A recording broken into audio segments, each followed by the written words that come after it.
մարդկանցից, դրա համար ով չի ուզի իր բնակարան օրինականացնել։ Կան մարդիկ, որոնք շեմքինությունները կառուցել են 10 տարի ավարտական ակտ չեն տալիս,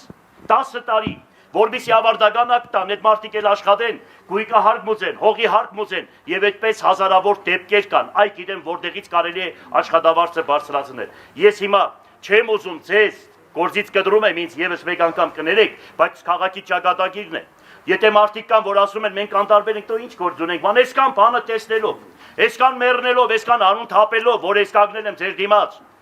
այսքան ամեն ինչ տարել եմ,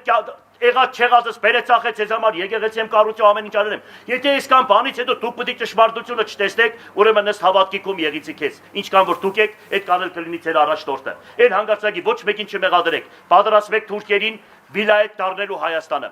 Ելեք ոտքի կանգնեք, տեր եղեք, պաշտպանեք ձեր երեխեքին, ձեր բնակարանները, Սիրիան տեսեք ինչ են անում թուրքահաբադակշները։